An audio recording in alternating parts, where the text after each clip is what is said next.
होलकर वंश भारत के इंदौर के मराठा शासक रहे। इन्हें मूल रूप से एक चारवाहा जाति या कृषक वंश के रूप में जाना जाता था, जो मथुरा जिले से आकर दक्कन के गांव होल या हल में बस गए थे।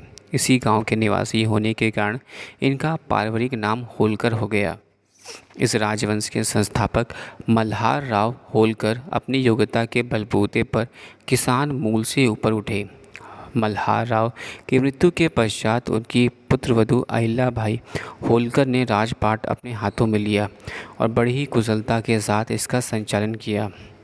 अहिल्याबाई 1724 ईस्वी में मराठा राज के पेशवा बाजीराव यानी पेशवा प्रधानमंत्री बाजीराव प्रथम ने मल्हार राव होलकर को 500 घुड़सवार सैनिकों की कमान सौंपी और जल्द ही मालवा में पेशवा के प्रधान सेनापति बन गए, जिसका मुख्यालय महेश्वर व इंदौर में था।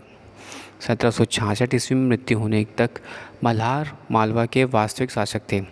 1767 से 1794 ईस्वी तक उनके पुत्र खांडेर राव की विधवा अहिल्याबाई होलकर ने बहुत ही कुशलता और योग्यता पूर्वक राज्य का शासन चलाया। हिंसा के सागर में इंदौर समृद्धि और तथा शांति का सागर था और अहिल्याबाई के शासन न्याय व बुद्धि के लिए विख्यात था। उन्होंने अपने दूर के संबंधी तुकोजी होलकर को अपना सेनापति नियुक्त किया था, जो 2 वर्ष बाद अहिल्याबाई की मृत्यु होने पर उनके उत्तराधिकारी बने। 1797 ईस्वी में तुकोजी होलकर के नाजायज़ बेटे जसवंत राव ने सत्ता पर कब्जा कर लिया। 1803 ईस्वी में दूसरा मराठा युद्ध छिड़ने पर जसवंत राव तटस्थ रहे, लेकिन 1804 ईस्वी में सिंधिया यानी मराठा महासंघ की एक रियासत की पराजय के बाद उन्होंने ब्रिटिश सेना पर हमला किया और दिल्ली को घेर लिया। लेकिन नवंबर 1804 ईस्वी में डीग और फर्रुखाबाद में उनकी सेनाएं हार गईं।